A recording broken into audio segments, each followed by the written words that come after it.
early part of Appendix 5.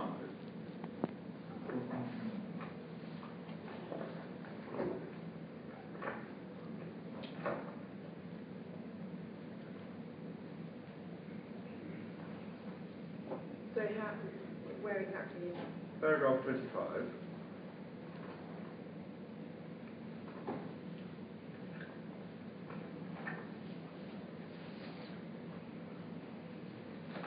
For the reasons given at paragraph numbers, the Secretary of State agrees with the inspector's conclusion that there is no evidence that the proposal will adversely affect the regeneration of the China Lake. Sorry, I'm not. Paragraph 25. Of the Secretary of State's decision letter, I beg your pardon. Doesn't. Isn't reading as you're. Sorry? It isn't reading as you're Right reading. at the beginning of Appendix 5.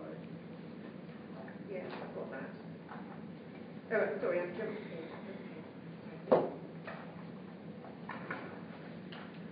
Okay, I have it. Paragraph 25, under the heading The Impact upon Regeneration of China Lake Communities.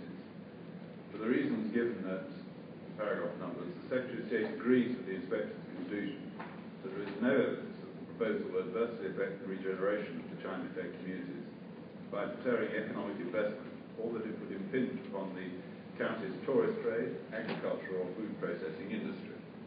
So the Secretary of State accepting Mr. Robertson's conclusions, yes? Yes. And we can go a stage further now, can't we? Because if you take up Mr. Singleton's second bundle of appendices, and go to Appendix 6, please.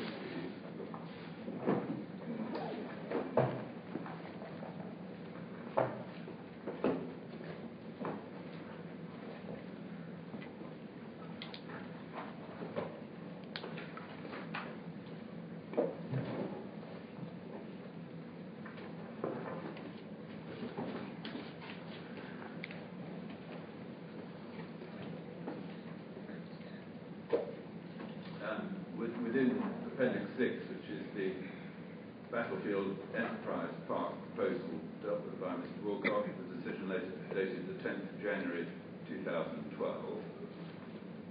Go to page 28, please.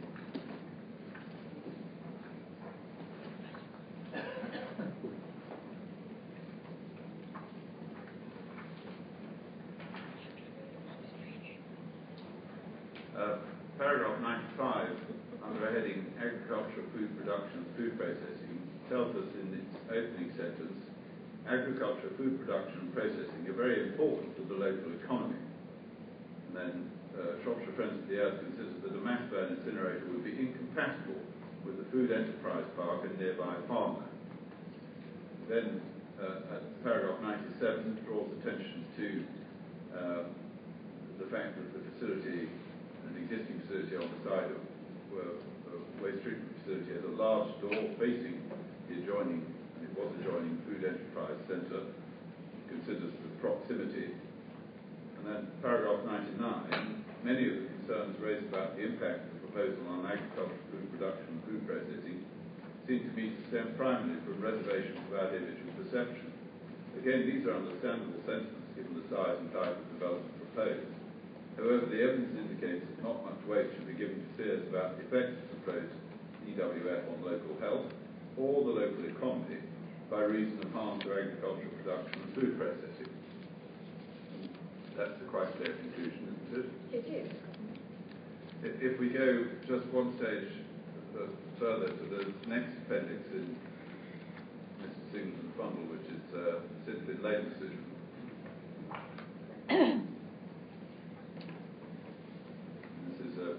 Paragraph we looked at, I think yesterday.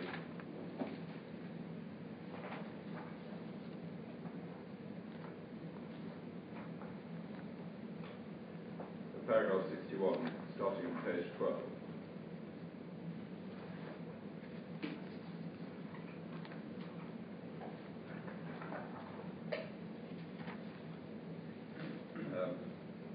I'm not going to read it out because I've read it out once already, I think, at the inquiry. But you see from the end of the paragraph, the last 5 lines, when the inspector has been referring to house prices. He says, in the first place, the effect of proposals on house values is not a matter to be accorded weight in the consideration of planning applications and appeals.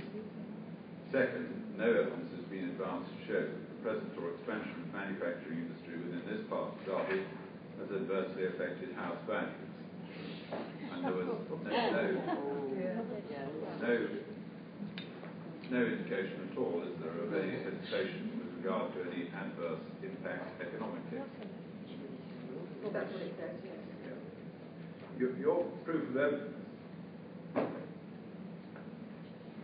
at paragraph 620.1 refers to what you call the New Haven study. Sorry, just a moment.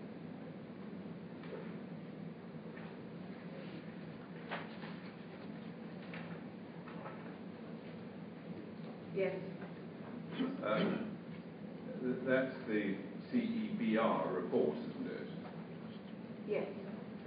And that's the report which was considered by the inspector and the report was produced as part of the waste local plan examination conducted by an inspector and reported on in 2004, wasn't it? Yes. Were you aware of that report when you wrote your proof of evidence? Yes. Were you aware of the conclusions the inspector had reached about that report? Yes, I was. Did you report those conclusions in your proof of evidence? No.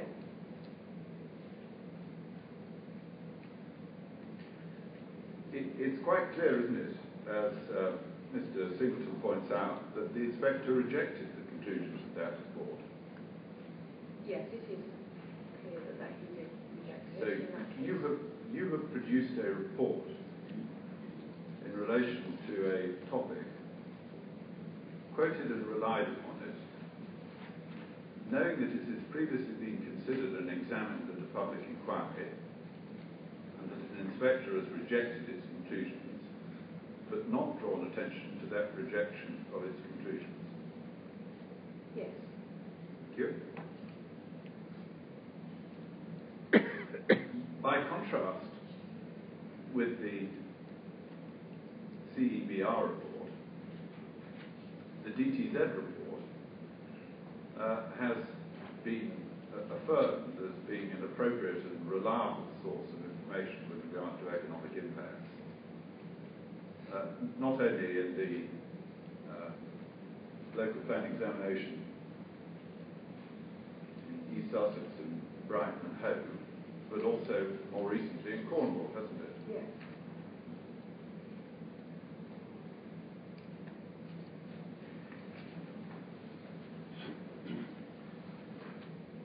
If Mr. Richards was to take the view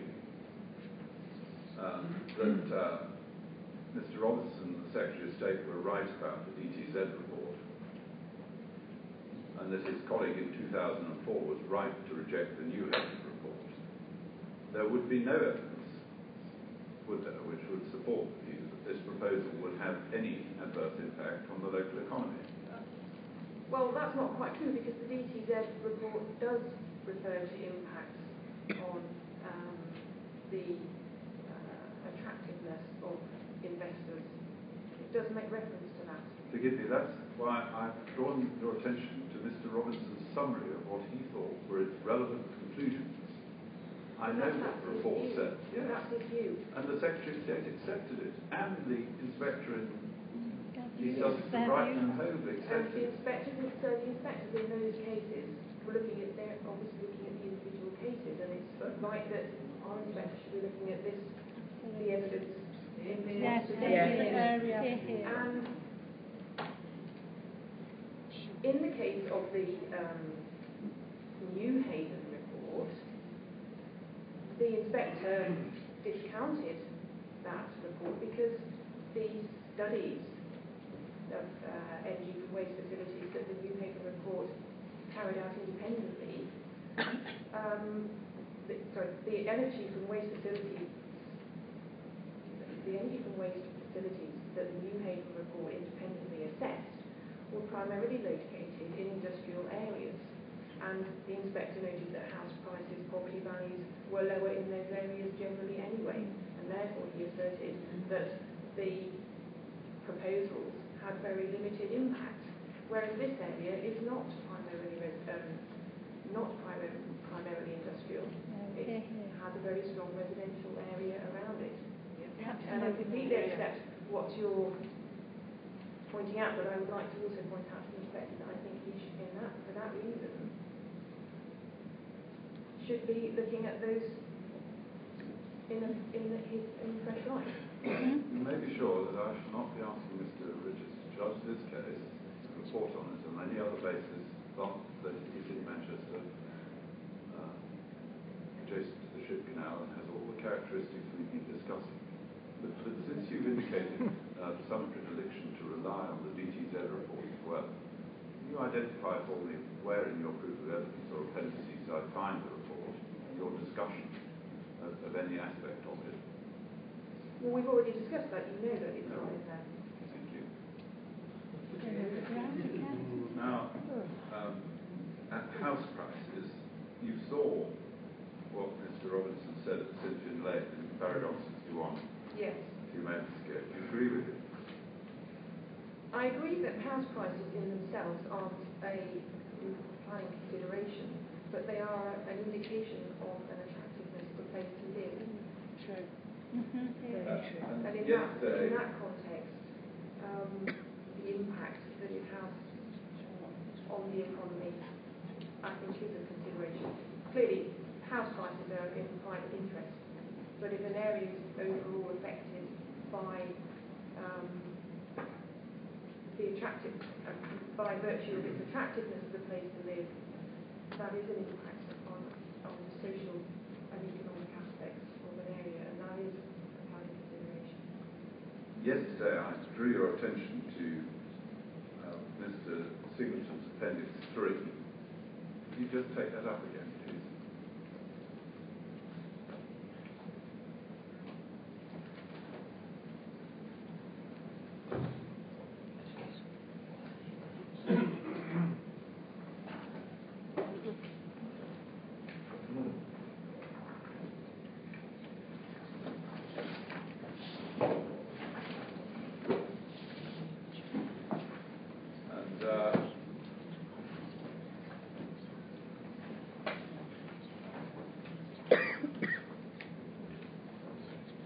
You recollect yesterday the site I discussed with you in particular because it's the closest, or one of the closest to the appeal site was the Persimmon Homes Barton Cross site, Yes. which is referred to at the 4th page of Mr. Hetherington's report. Yes. I have a note of what we said yesterday. No, I'm not going over the same particular point. And you'll, having noted that and its location, if you go to the final page of Mr. Hetherington's report,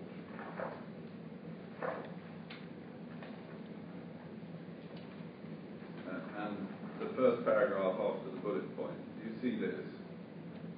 The Persimmon Barton Cross site achieved a sales rate of 5.84 residential units per month, requesting sales prices up to 229.88 pence per square foot for the detached product. Pounds per square foot, sorry. This site has sold quicker and commanded greater sale prices than other competing corporate house builder sites, which are of similar product, character and scale within the locality. Yes? Yes.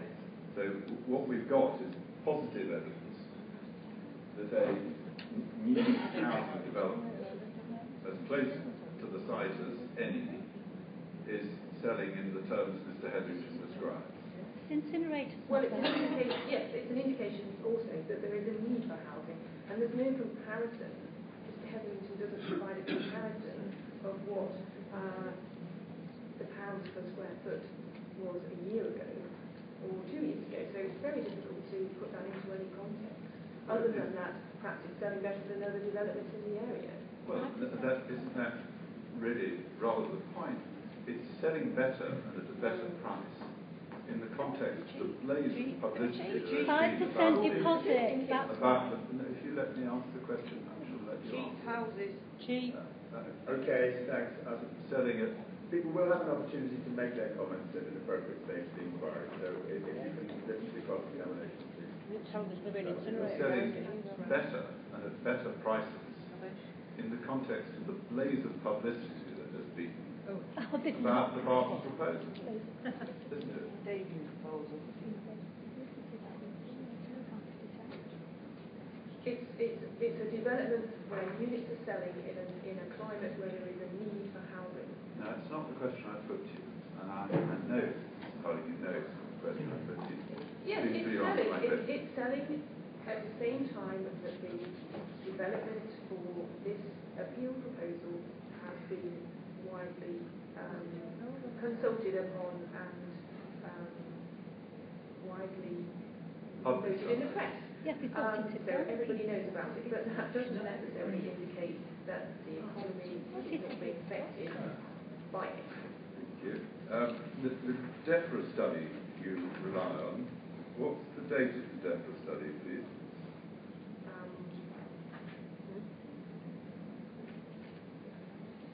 I can't remember, to be honest, without. It was some time ago, 2003. I can't remember. Some time ago. Well, after the first one approved.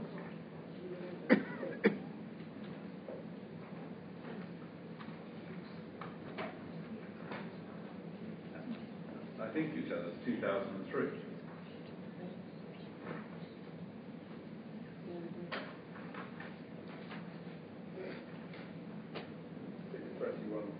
I don't think I actually mentioned the date. No, it's in your list of appendices, if I may. Right, okay. Appendix 12, DEFRA 2003, study to estimate the disintermediate Yes. and so on. So it's 2003. That was a study in relation to landfill proposals, wasn't it? It was, yes. You've been involved with landfill proposals, have you?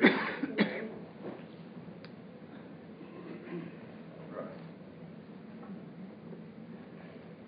Is it your view that landfill proposals for the disposal of waste raised the same issues as an issue from waste facilities? Clearly there are different use of land. No, that's not the question. No, let me finish, but- please. Yes, let her finish. Let her finish. Clearly it's a different use of land, but I think, and therefore there are different impacts, but there are some similarities. And for example, they both deal with waste. They both deal with large amounts of traffic and heavy traffic.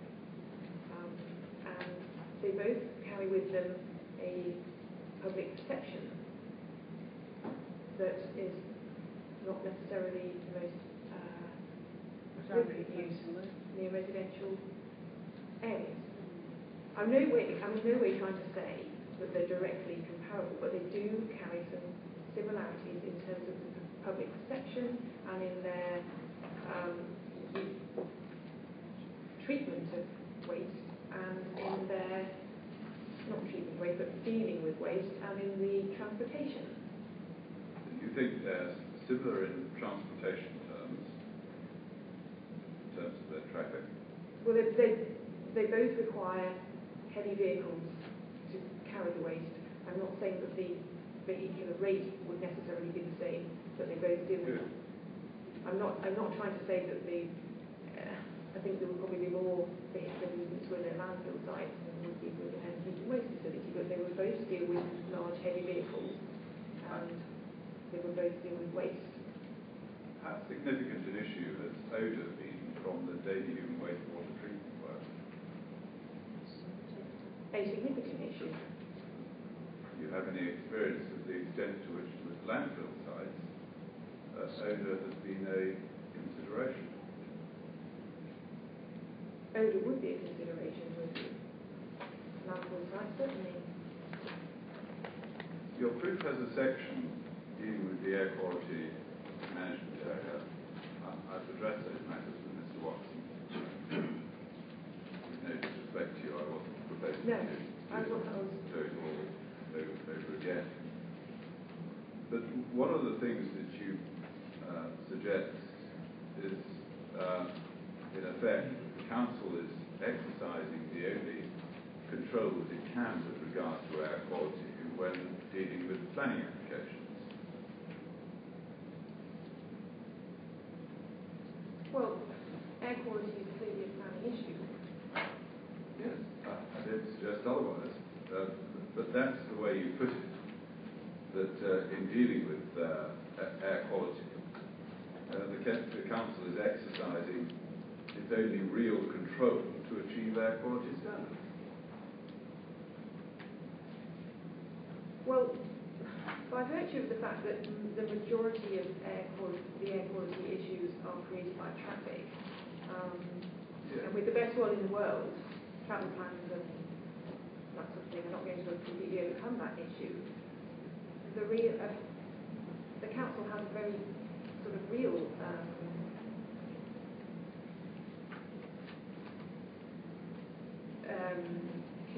a very real word.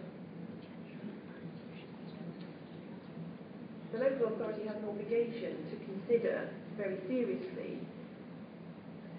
air quality issues when dealing with planning applications, and when planning applications contribute to air quality standards that are already in exceedance of EU standards, then yes, I think that planning applications are a very real way of tackling that. And a local authority should not necessarily be approving development that contributes to that. Right. So you're telling us that most of the problems with air quality are attributable to traffic, and we don't disagree with that. Especially there with the air quality management area action plan. But you must know that in this case, the extent of the traffic generated by this proposal as being material was effectively screened out in the environmental assessment. Yes, I do. Without objection from your clients and without any request for any further information about it. Yes, I'm aware of that.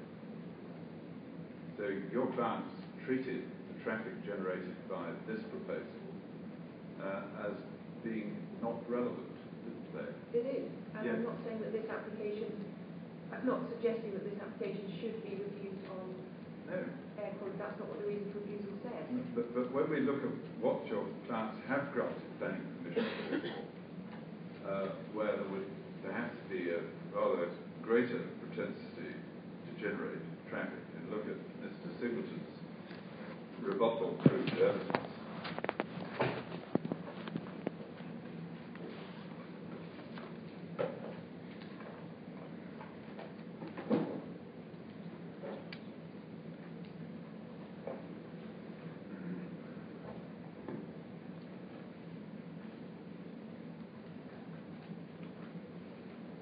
Page 16.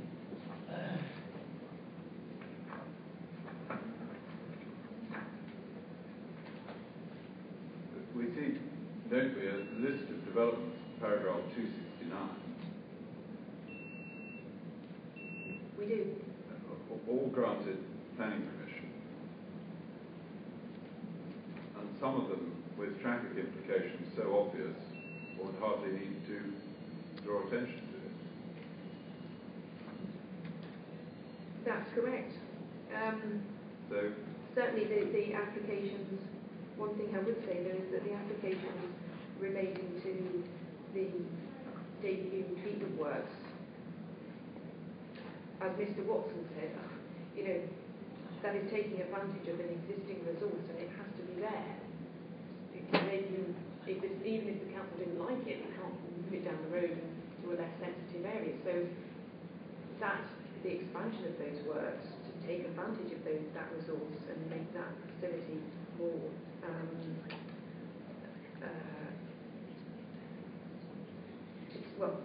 to take advantage of that resource, those works have to be there, don't they? no, there's a difference, isn't there, be required in order to modify and make more locally acceptable the impact of Davyhulme, and works which are straightforwardly an expansion of the facility, allowing it to expand the range of what's taking place. And what the council has done is to permit the expansion of the facility, different elements being dealt with.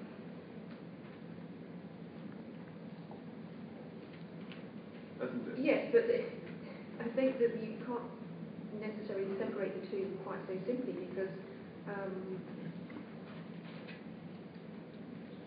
some of those works are more than likely sort of maximising the resource, maximising the use, improving the facility overall. Well, that may be, but it is quite clear, isn't it? And don't just worry about Davyhulme.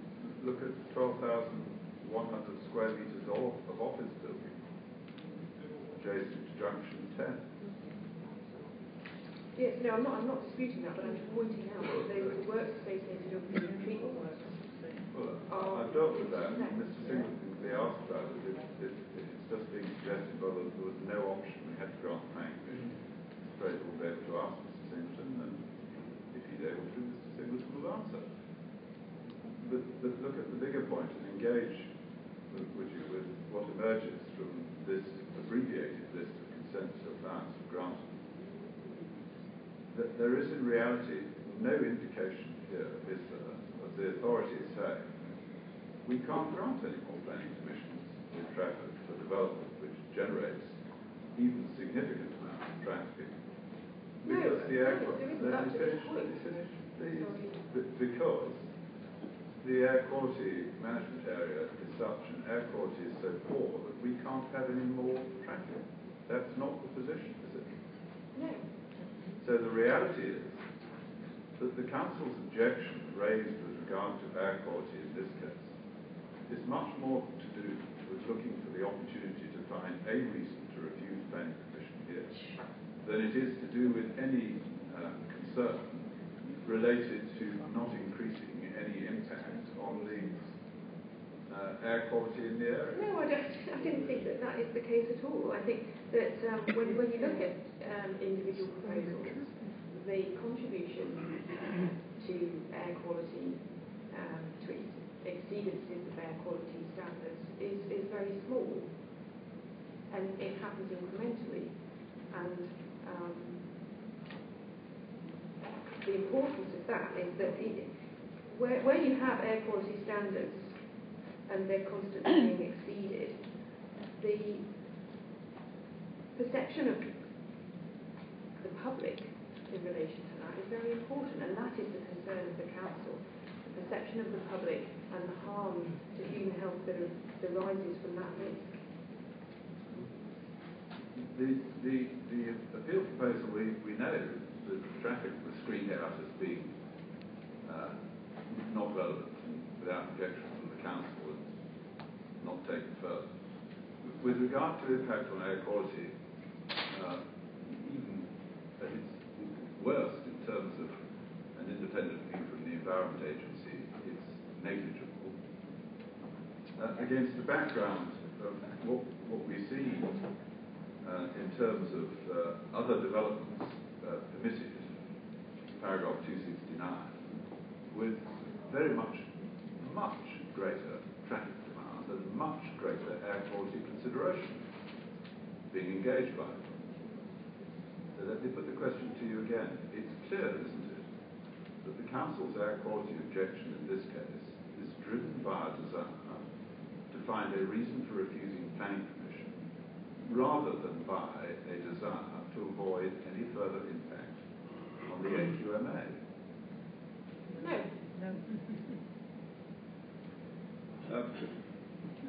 Public concern. How many incinerator proposals have you been involved with? Well, this is the third one that I've been involved with. Have you ever known one that hasn't been contentious?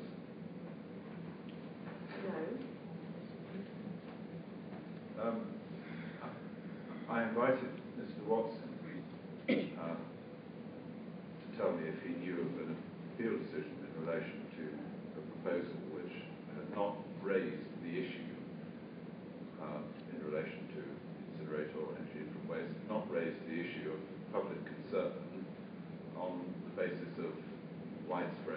local objection. He wasn't able to identify one. Are you aware of one?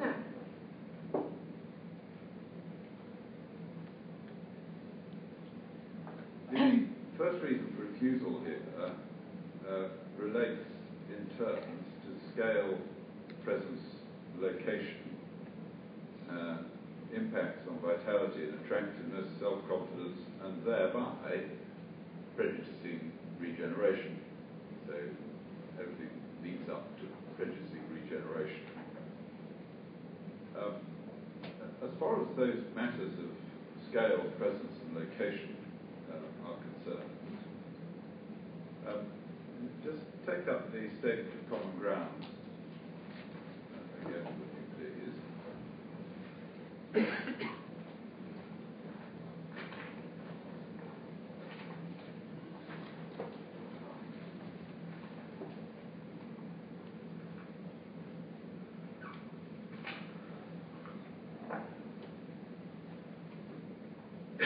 Go to section 9.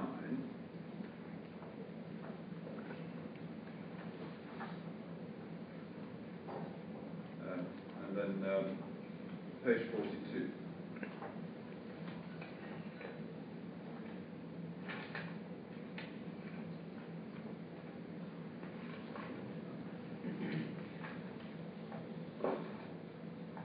This is Harding. I'm not going to raise the fallout. Repeat what I said yesterday. If there's any part you'd like to refer to, or you'd like to take a moment to refresh your memory, please say so, and as far as I'm concerned, you can have it. Paragraph 9.8 tells us that just over halfway through the paragraph, as an agreed matter, once completed, the overwhelming visual experience and expectation of the viewer from this location will be of the stadium and of a developed section of the ship canal. The proposal will not appear as out of scale or incongruous, and the change in the context of the new stadium complex is judged as being one which is not adverse in nature and therefore neutral. Yes? Yes. 9.10, and we referred to this yesterday. I won't read it again. You can see what it says with regard to landscape and visual impact. And 9.11, no significant impact.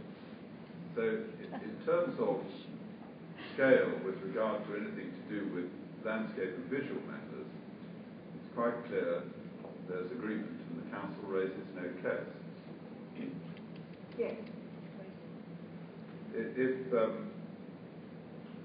we were concerned to see whether or not the design might have something wrong with it which had attracted the council's opprobrium, we could go to page 43 of the Statement of Common Ground, the external design section that we looked at yesterday, noting that 917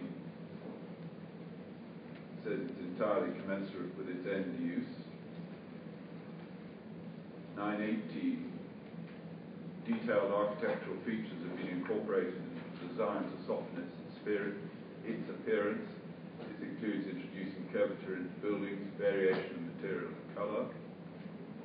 919, appropriate screening is provided through retention of a 24-metre landscape buffer. Yes? Yes. And the conclusion that we read yesterday, design of the development response to the site setting constraints successfully integrates disposal. The physical setting provides an attractive frontage to the ship canal. All of that matters, all of those matters agree. Yes? Yes. So, and all, of course, address the proposal not in isolation, but in its location, to take the word from the first reading for review. Yes. Yes, so everything that's been agreed about its scale and design, how it would present itself in the locality, all of those matters have been addressed in the way I've just referred to in the Statement of Common Ground. Yes. And as far as any issue arises in relation to the plume from the stack. The council has not challenged the outcome of the environmental statement, has it? No. So an anticipated visible plume for 1.7% of daylight hours. That's what the environmental statement says. Yes, and the council has accepted that. Yes. That could not possibly be regarded as significant, could it? Well, it wouldn't only be the plume that would be visible. I agree, for that amount of time, it would not be particularly significant in itself.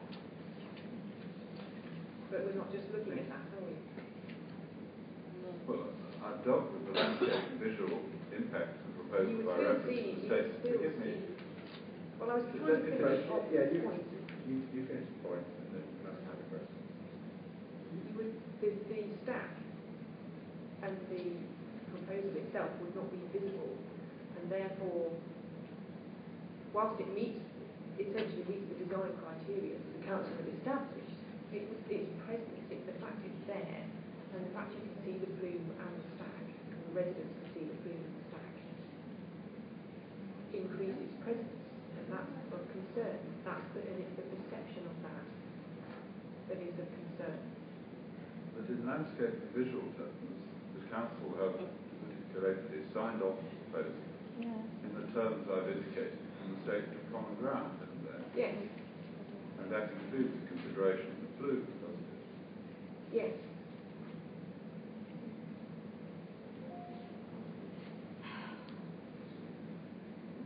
The policy implications of the approach that you've adopted in your evidence engages, you can see, with policy 10 of the Joint Waste Development Plan document.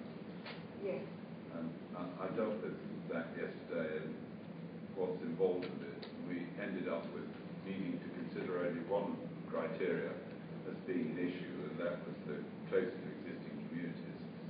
I dealt with that yesterday, and I don't propose to repeat Can I that. just make one further point about that, because I've given it some thought overnight. The origin of the 250 metres as a definition of close to residential communities was set by the Environment Agency. The Environment Agency wouldn't necessarily be concerned with economic impacts. That's not right. Well, that, from what I asserted after this discussions with the GMGU. The 250 metres, I suggest to you, arose from a consideration of what ought to be included in the site appraisal pro forma, so as to allow sites to be judged on a consistent basis, and was part of a report produced by Scott Wilson relating to the sustainability appraisal of the plan. And the 250 metres was discussed in that report on that basis. You must be aware of that. Well, I'm aware of the Scott Wilson report, but I specifically asked a representative from the GMGU where the 250 metres came from, and he said that it was from the Environment Agency. Well, perhaps you take that up. I will.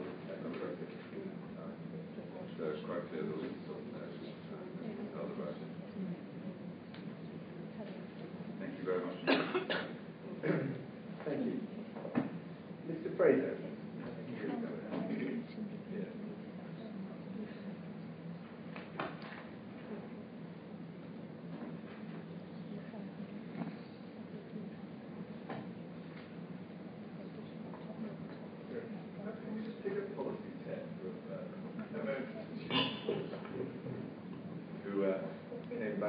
Yes, I'm sorry, the waste plan.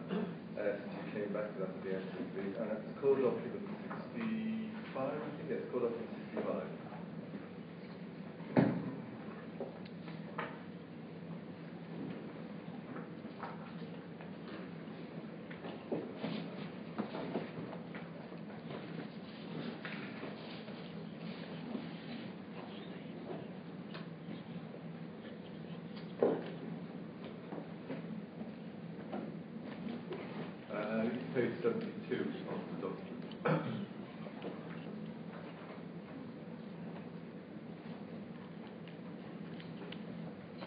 Now, if we just look at the terms of the policy itself first, Mr. Harding, I think we see it tells us applications to waste management facilities on unallocated sites. So I think it's common ground as an unallocated site. Yes.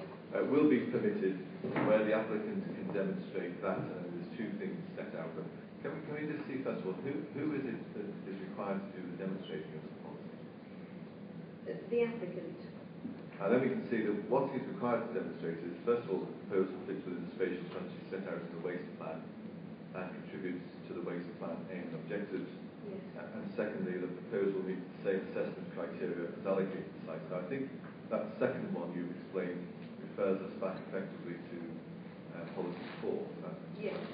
Which I've lost where that is at the moment. It's on page 54. Thank you very much.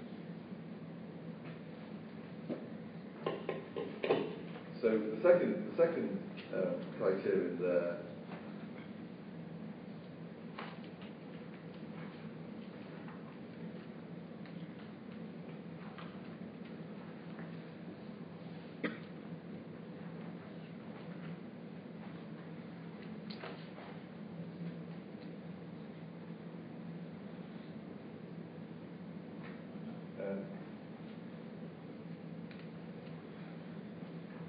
is referring us back effectively to policy 4.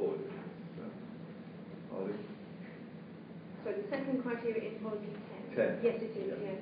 Thank you. And then the first criterion, I think we have to look at the spatial strategy set out in the waste plan, and that we see towards the beginning of the plan. Yes. And indeed, I think we see it from 1.29 onwards on page 18. Yes, we do. Which was discussed yesterday. Yes. Now, can you just help me on this? When one considers under policy 10 whether the proposal meets or fits within the spatial strategy and meets the assessment criteria, is that simply a question of presenting evidence, or is there any element of judgment then involved in the assessment? Well, there would have to be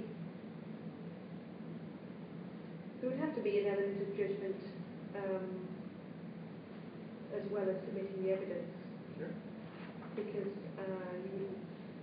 you need to consider the policies and any other material considerations. Sure. Right. Now, can we then turn to core document 40 for one moment, please, which I think is the response from the GMGU, if I've got my numbers right.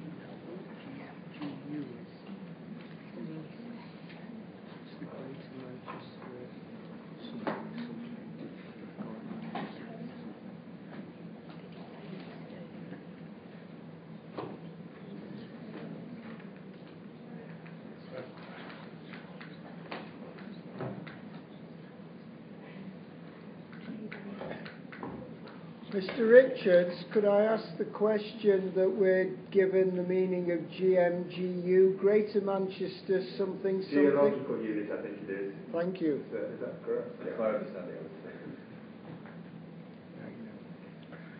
Right. You have that. Yes. And I think this is the consultation response that's then summarised in the committee report that we will look at. Yes. Yes. So we can see it's a response dated the 11th of March 2011. Yes. And we can see on the first page deals with origin of solidly covered fuel. That's not the waste fuel, that's the solidly covered fuel that might be used in the proposal. And we can see that it's not clear in the original ES the origin of the solid covered fuel, which is proposed to account for up to 5% of the fuel mix. The additional information states it's anticipated that all solidly covered fuel will be originated from within the northwest region, and as such will be travelling over short distances to the RET. Consider the phrase short distances as relative because, for example, Cumbria is within the northwest, but it's a considerable distance from traffic. You may wish to establish the approximate radius within which waste is expected to originate. And then we can see that the discussion of PPS 10 and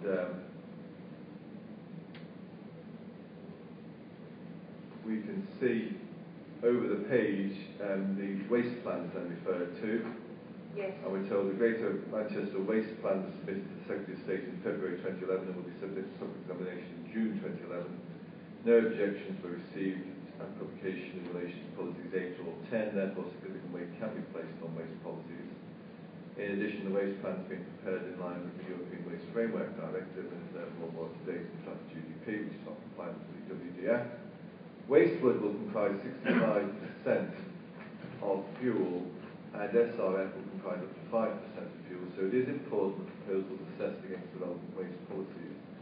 Notwithstanding this, GMGU is satisfied with the assessment against Waste Plan Policy 10, paragraphs 219 to 265. Now, I think that was the bit that was your attention was being drawn to yesterday. But do we actually see anywhere GMGU, other than their references to the solidly covered fuel, actually explaining what the position was with respect to the source of the fuel? No, we don't. And have you seen anything anywhere that the question that they asked, which you made reference to, as to the source of fuel, was ever satisfactory answered? No. Thank you. Now, can we then turn to the committee report? Because you're asking questions about what the members were advised. That actually scrolled up in 46, so hopefully you might say the same question. Oh, you're going to say that.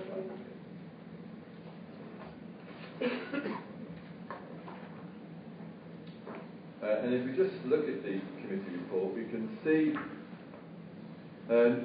not surprisingly, first of all, the site and the proposal are outlined on the first couple of pages, and then, I think depending on whether you have it in our version or Mr. Kingston's, I think the bottom of page 2 or the top of page 3, we get to the development plan.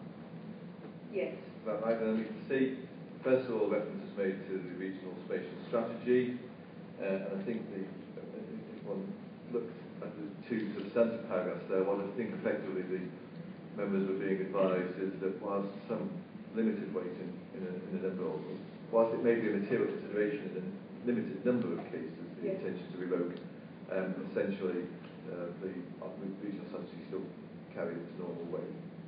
Yes. Then we can see the particular policies identified as relevant. Then we can see that the UDP is set out, or the relevant policies are referred to there. Is there any comment there about the weight to be given to the UDP in that section?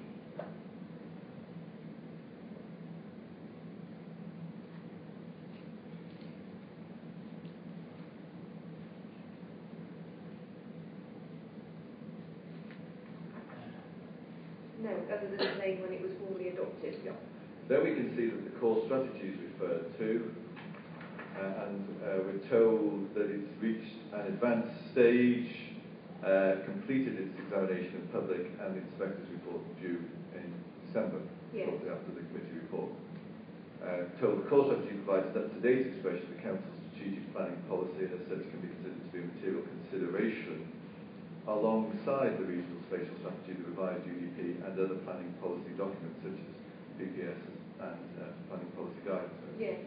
And then particular policies are drawn to the attention of the committee in the core strategy. Yes, yes. Now, again, any statement there as to the comparative weight to be given to the core strategy compared with the UDP? No. Thank you. Then we can see there's references to national planning policy. We can see essentially the PPS's review being set out at that time. Yes. And then we can see there's reference to the waste plan document. Just quickly cast your eye over that. Again, anything said there about the weight to be given to that?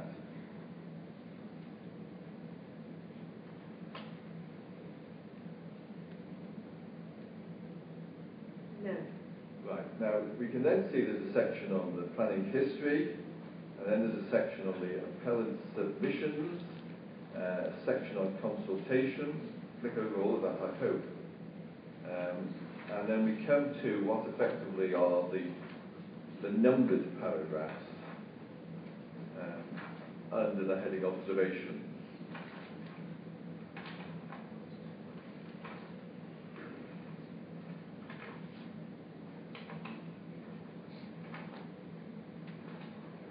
Yeah. And we can see the first matter that's considered is the principle of development. Yeah? Yes. Yes. And we can see, I think, that the first policy document referred to under this consideration then is the UDP, starting at paragraph 2. Yes. And we can see policy, proposal, I think probably should have been policy WD5 is then specifically mentioned in paragraphs 3 and 5. Is that right? Yes. And then we can see, if we turn over to paragraph 8, the committee's attention is drawn to the fact that since the adoption of the revised UDP, there's been further government policy, particularly in relation to renewable energy and in the form of the reviewed or revised PPS 10. Yes. Is that right? Yes. And then we can see, picking it up at paragraph 13, that the regional strategy is considered. Yes. And then paragraph 17, we come, I think, to the new plans that are coming forward. And we can see the Council's begun work on the production of the LDF, the Local Development Framework, which will comprise a portfolio of documents and will soon replace the revised Trafford UDP. Work on the traffic core strategy. The first of these LDF documents has reached an advanced stage in its production, with the inspector's report on the recently completed examination of public due to be published by December of this year. And then we can see particular references made to policies L5 and L6. Yes.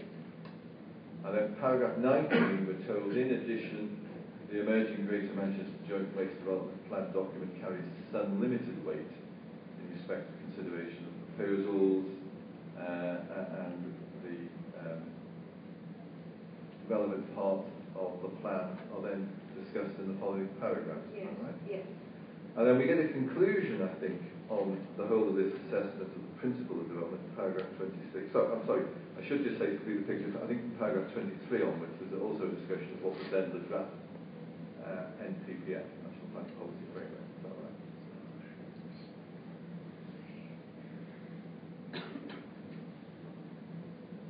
Mr. Fraser's looking to you. Oh, sorry. Yeah. Paragraph 23 onwards, Yes. there's a discussion for this question. So, there was a question, there was an intended sorry, there was an intended That's all right. There was occasions. Yes, there is. I didn't get a question. Right. And then we come to the conclusion in paragraph 26 of We do, yes. assessment. Now, first of all, we can see that there is an express mention in paragraph 19 of weight to be given to the waste plan. Yes. In this section on the principle of development, is there anywhere else any statement made as to the respective weight to be given to the various policies? No. Is there any suggestion, for example, that the UDP policies are out of date and not to be given proper weight? No. Is there any suggestion, when we see the comparison, because we can see policy WD5 is referred to in there, is there any suggestion that the new policies that will be coming forward in either the waste plan or the core strategy mark some form of departure from policy WD5? No.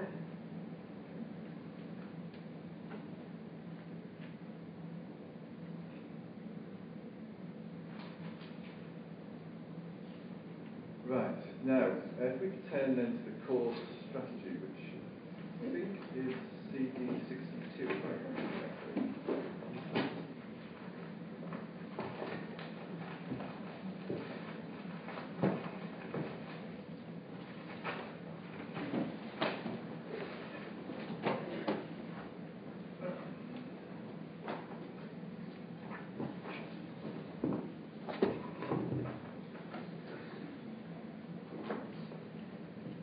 And you were considering the, amongst other things, the area profile, spatial profile, Yes. I think, with Mr. Kingston yesterday, and I think they start at around about page 11. I think your evidence had explained that you considered really that the Peel site really falls between Trafford Park and Epsom. Yes. Can we just turn to the Elmston spatial profile for one moment, please?